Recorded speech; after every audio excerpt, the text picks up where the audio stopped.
Hello guys, how are you. फिर से स्वागत है आपका हमारे वीडियो में। दोस्तों, एक स्टूडेंट ने मुझे पूछा, एक बच्चे ने पूछा कि सर ये कहावतें क्या होती हैं इंग्लिश में, मतलब इनको इडियम और फ्रेजेस बोलते हैं, ये क्या होती हैं और कैसे हम इनको यूज़ करते हैं। ठीक है, तो जनरली कहावतों का आपको मतलब पता ही होगा। कहावत का मतलब होता है कि कुछ एक्सप्लेन करने की कोशिश कर रहे हैं हम। ठीक है, जैसे हमने कहना है कि सिंपल सा एक एग्जांपल है, गांव में बहुत चलती है, जिसकी लाठी उसकी भैंस। है ना, सुना होगा, मतलब माइट इज राइट, इंग्लिश में इसको बोलते हैं माइट इज राइट। अब मैं क्या कहना चाह रहा हूँ, मेरा मतलब ना लाठी से है ना भैंस से है। ओके, इसमें कहावत का मतलब होता है कि हम बोल कुछ रहे हैं और ये मतलब कुछ और समझा रही है, इसका मतलब कुछ और है। तो उसके लिए हम माइट इज़ राइट बोलते हैं या कहावत का यूज़ करते हैं, फ्रेजल वर्ब्स का यूज़ करते हैं।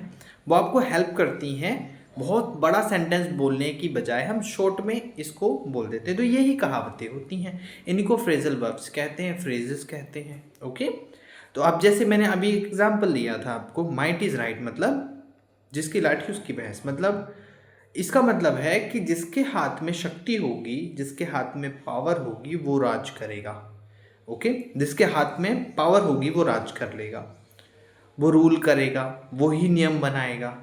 तो यहाँ पे समझ गए, माइट इज राइट है भैया, मतलब कि जो जिसके हाथ में पावर होगी वो ही रूल कर लेगा, उसी की भैंस हो जाएगी। ठीक है, तो कहावत क्या करती हैं, हमारे बोलने चालने को बहुत ही ईजी कर देती हैं। उनको ईजी करना कहावतों का मेन मकसद होता है। ठीक है, मुहावरे भी इसमें मेन रोल प्ले करते हैं, वो थोड़ा किसी और दिन डिस्कस कर लेंगे। तो फ्रेजल वर्ब्स इसका ही काम करते हैं आपके। ओके, ये बहुत सारे होते हैं, तो कभी कभी हम चैनल पे वो अपलोड भी कर रहे हैं, और लगभग रेगुलर वीडियो आता है हमारा इडियम और फ्रेज को बताने का।